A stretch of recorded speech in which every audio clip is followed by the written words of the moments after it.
Hey y'all, what's up? It's your host Rashima here with the Naturally Speechie On Demand YouTube channel. I guess this is technically our first official video on this channel, and what better way to bring in this new series other than doing an SLP Reacts video. So in the video that I am about to react to, there is a son and a father having a social exchange that many of us as SLPs have had a similar sort of situation happen with one of our students who has autism. And maybe down in the comments later we could talk about some of the ways that you all would have handled this situation if this were to go down in a therapy room, or how you would coach a parent on what they could do with their child, son or daughter, if this were something that they were facing. So let's get right into this video. I can't wait for you guys to see it.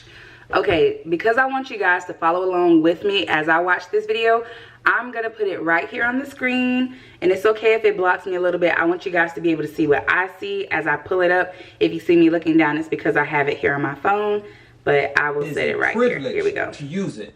If you're gonna keep disrespecting your mom and you're gonna keep disrespecting me, this is a privilege you will no longer have. And I am not playing. This is the real deal. Look at the seriousness in his eyes. I love you, son, but you're not going to disrespect your mom. You're not going to disrespect You're not going to disrespect me. Do you understand me? Yeah. Wait, watch it. Think about it before you respond. Yes. Pause.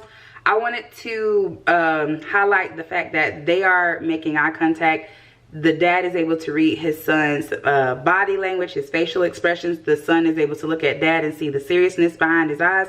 He's letting him know that, hey, you know, that you cannot disrespect mom and I. Do you understand? And then he's asking for clarification, like, do you understand what the boundary is, what the rule is here? Yes. I can. You understand? Okay. But can we start over again? Let's start over, start fresh. Completely different attitude. Because this is not what, I don't want to be talking to you like this, and I don't want for you to talk to me in this way.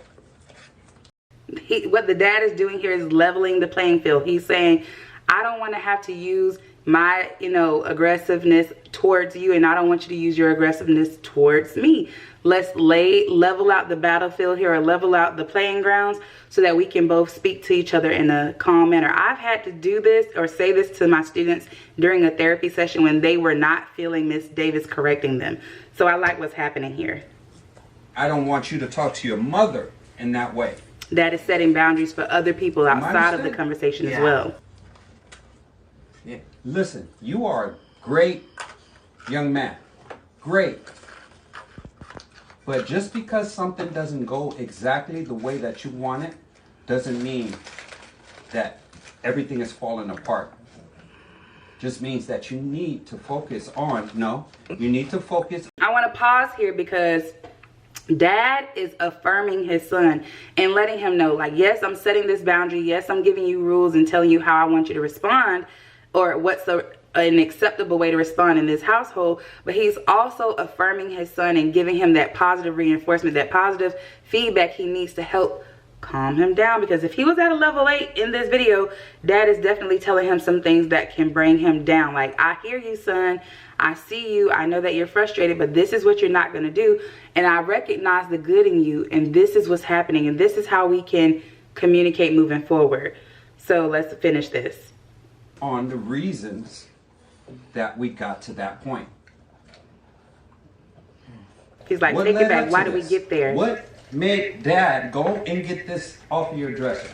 No. No, listen. No, think about it. No, don't yell at me like that. Don't talk to me that way. Dad is being very firm here. When his son starts to react in a way where he can see that he's getting a little tense, he's like, but you took it.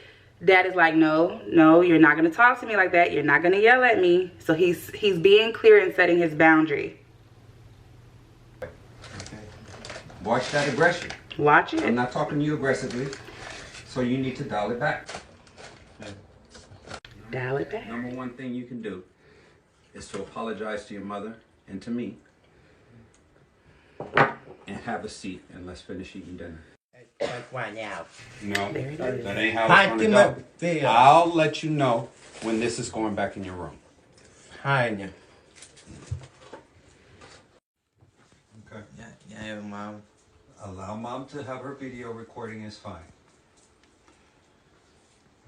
Don't He's let it calm trigger. now. It's nothing. He's calm now. Right? Yeah. Okay. So what were you saying to me? And Mom? I'm sorry for you to forget everything. For myself. Be thankful for your food. Forever. Gotta be done here. I don't have to control my own. Ooh, y'all.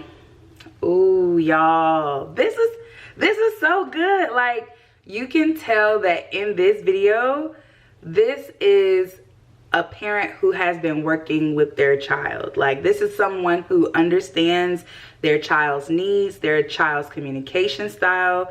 This is someone who understands what it's like living, communicating, eating, breathing with someone who has autism.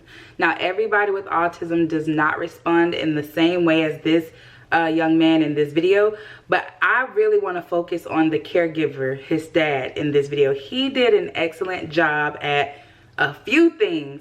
He did an excellent job at, for one, staying regulated. If there's one thing that I've learned while working with people, especially youth, and I'm not sure how old this young man is, maybe he's a young adult, but it looks like he can be somewhere into high school to early adult years. This dad in this video was very regulated himself when communicating with his son. Now, I don't know how many of you all believe this, but as an adult, if you are unregulated, there is no way you can help a child become more regulated or help a child become regulated. Because if you're escalated, that child is going to sense that, they're going to pick that up, and they themselves are also going to be escalated. This father also did an excellent job at outlining what the social problem was.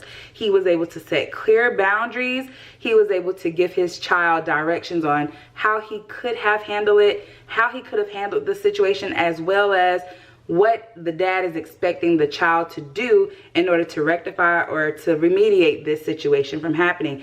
And basically, to take it a step further, I like how he went back and told his son that he needed to think about the steps on what led him into going into the room to take that gaming system out of the room. So don't look at the whole picture of, oh, dad is taking away my gaming system. Like, let's dial it back and let's see if we can go through the process of what even led up to dad going into the room to take away the gaming system. There is so much that I really want to unpack in this video, but I just wanted to come on here and say, like, wow, this is like social skills, understanding like level 9. Like, we're gonna get more into this, just wait. Chef's kiss to the dad in this video. Oh, like, that was such a good example on how people or parents or adults, people who don't have any access to working with people who might have autism, this is a perfect way of how we can see how we can communicate with them. I want to know how you guys would, what you would do differently if this was a situation that you were in and you were the adult here. What other lessons could you have taught your child or a student you might have been working with or a client you might have been working with in this particular situation? Leave a comment down below. Share this with somebody if you thought this was cool. If you thought the way they handled themselves in this video was something that you'd have done. Let me know down in the comments. I'll see you guys in the next video. Peace.